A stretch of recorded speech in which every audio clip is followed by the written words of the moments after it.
Live in a small city in Nevada. Nice neighborhood, friend lives nearby. Was a planned neighborhood, but developers only could afford to build half the houses. Other half have been started, but work stalled on them due to the recession. So the neighborhood is a ghost town with half-built wooden skeletons light-rooting the beautiful landscape. Anyway, enough setup. Friend and I are dicking around one day, both home from school for winter break. Weather is great, not too hot not too cold. Get bored, decide we want mischief. Walk around the neighborhood. Pick through the unbuilt homes for good shit. Some tools lying around but all rusted to shit. Come across a nearly finished home on one end of this cul-de-sac I never go to. Almost done, but has no glass in the windows or doors. Creepier than the rest. Dark as shit inside and quiet. Decide to head in, still bored, a little past noon. Light enough to sort of make things out inside.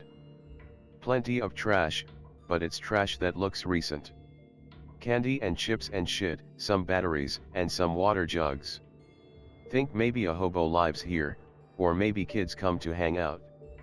Explore the downstairs, house interior is in rough shape. Some areas of drywall smashed in, tile floors fucked. Head upstairs. Same shit, empty with some trash but not that interesting. Ready to leave, walk towards front door. Friend points out a weird mark on the drywall.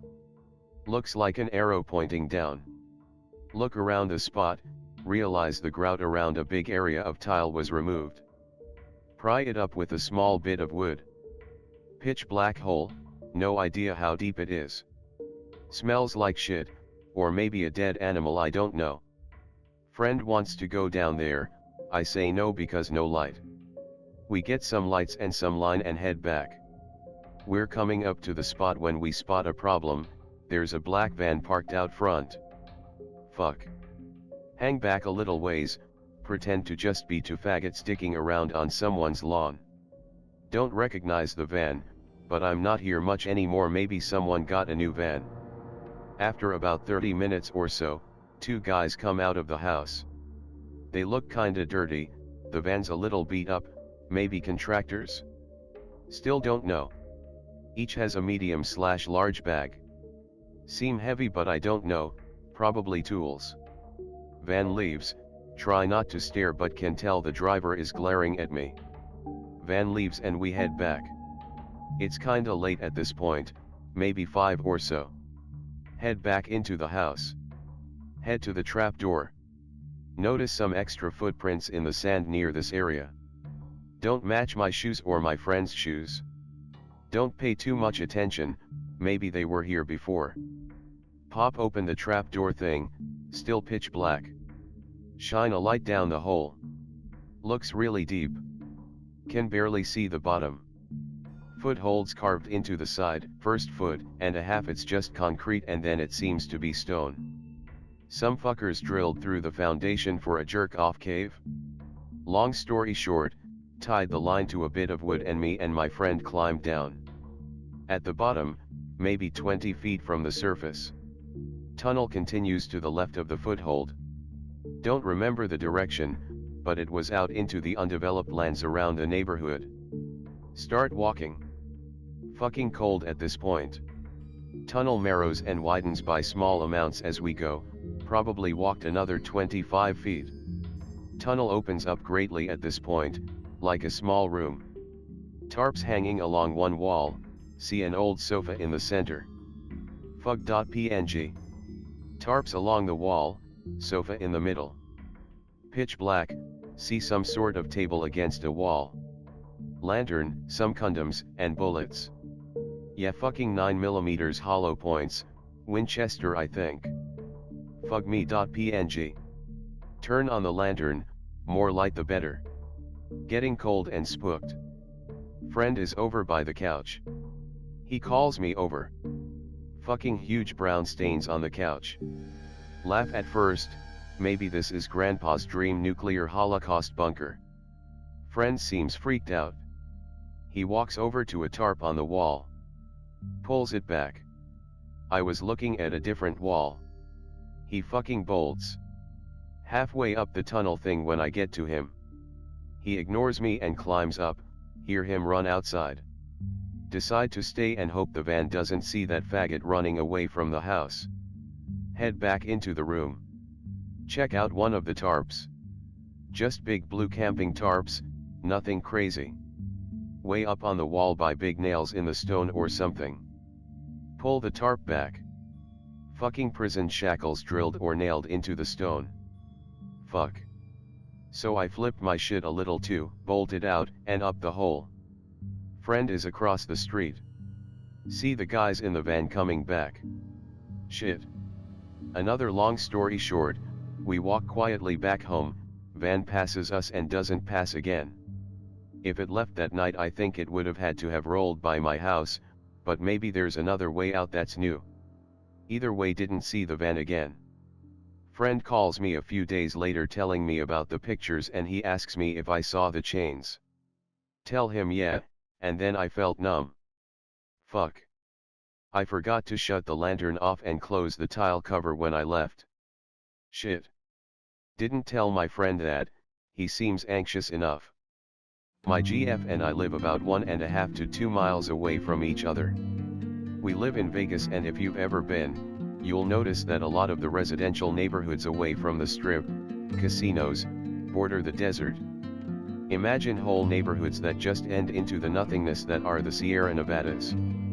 If you live far away enough from the lights, like we do SW side of town, you get a pretty clear look at the stars.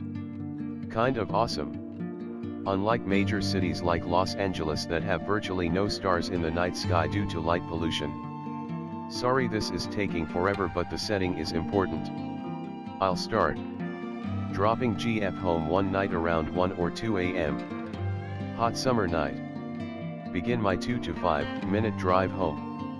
Important to note that on this specific night the desert was well lit by the stars and moon. Driving down road and see a handful of tail lights up ahead of me maybe a quarter of a mile. As I get closer I realize the cars are parked on the deserty side of the road. Which was weird considering how late, or early, in the night it was. I decide to pull over. I was a lifeguard at one of the casinos at the time and in case someone was hurt, I knew CPR and basic first aid. I pull up, park my car and I see maybe 10 people standing around talking together. One guy had a golden lab. I recognized a few of them from our local gym. Our neighborhood is small with its own shopping district so it's hard not to run into someone you know in the area. Most are older, respectable people. Middle-class people with families. I walk up and ask what's going on and one of the guys, who I know most from the gym, tells me they saw something strange out in the desert. That's when I realize that most of them are staring out into the desert trying to get a good look but no one has actually walked out there to see what it is. After what was about 15 minutes, some other guy, who was elderly, starts shouting what is that? And everyone starts kind of freaking out. Golden Lab starts freaking out as well barking and trying to run off into the desert but is on a leash. Look out and what I see paralyzes me. It was a tall humanoid figure. White-gray taking off in the desert out to nothingness. In fact the direction he was running would lead you into the nothingness of the Sierras and eventually California but no civilization for hundreds of miles. You could hear and feel its footsteps as it strode long and heavy. The desert is covered in cacti and dead brush and uneven dirt, mud, and sand make it hard to just book it. Aside from the steps and the people shouting you could also hear brush being trampled and ripped out of the ground. What terrified me most is the fact that although whatever it was maybe a football field away, at that distance it still appeared to be over 7 feet tall.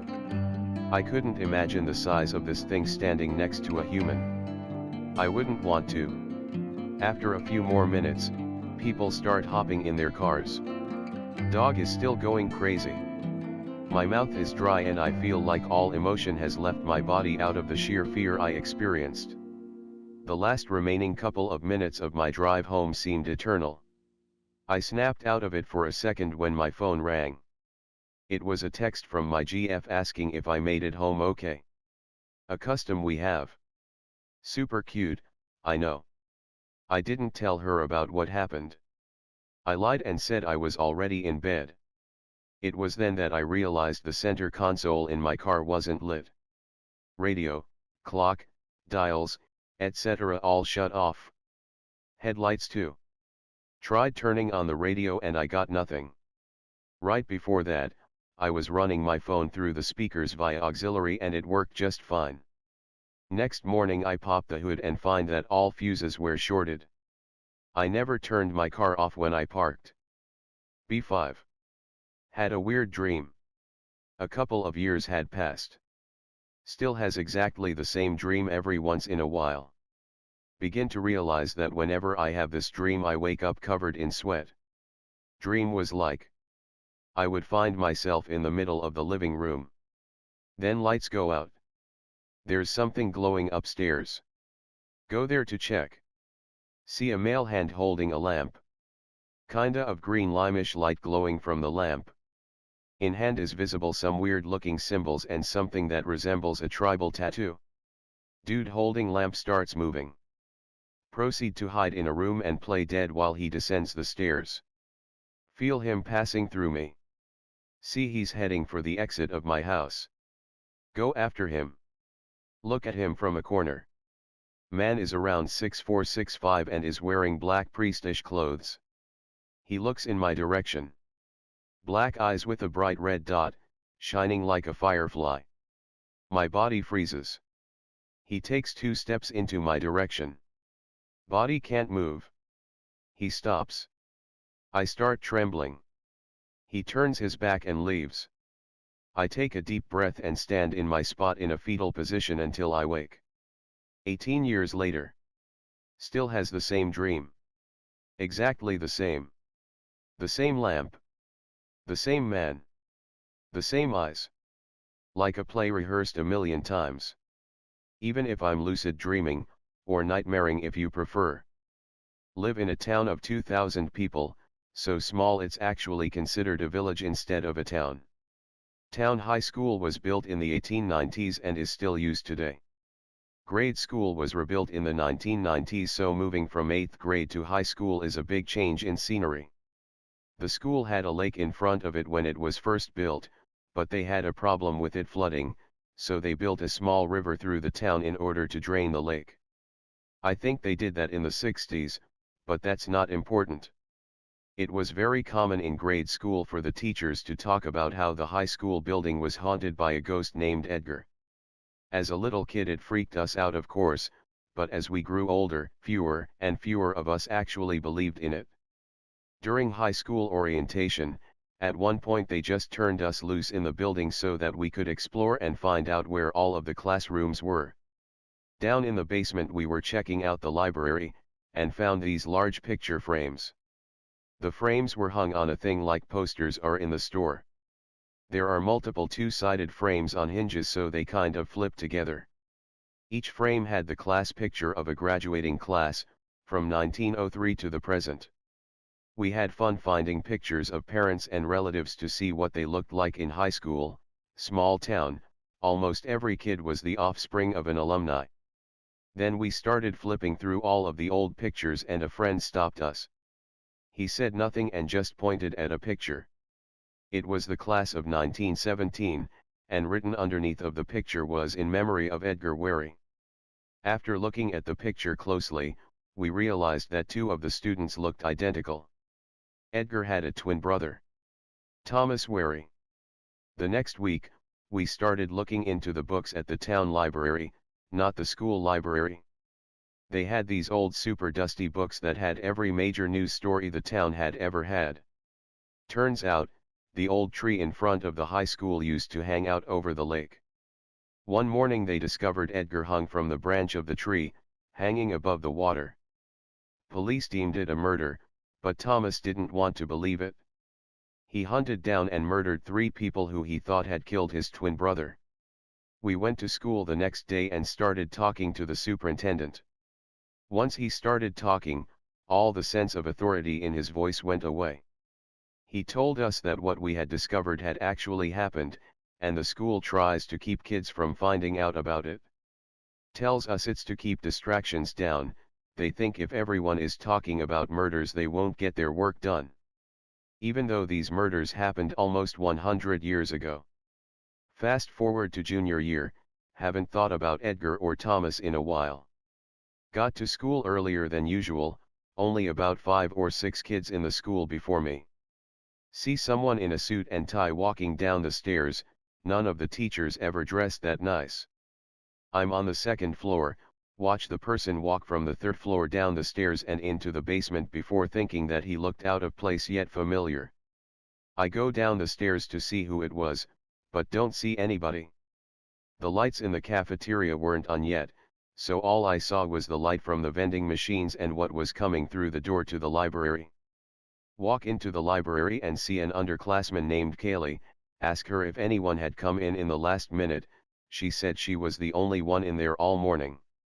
Walk over to the pictures on the wall and flip to the older pictures. What Edgar and Thomas, and every other boy in their class, looked exactly like what that guy was wearing. Mild nope and head back upstairs to wait for my friends to get to school, never tell anyone other than Kaylee what I saw. A small addition but way creepier than my personal story. Midway through senior year. School assigns a freshman to every senior to be like a helper. Not a chaperone or anything but like if they don't know where a classroom is and should.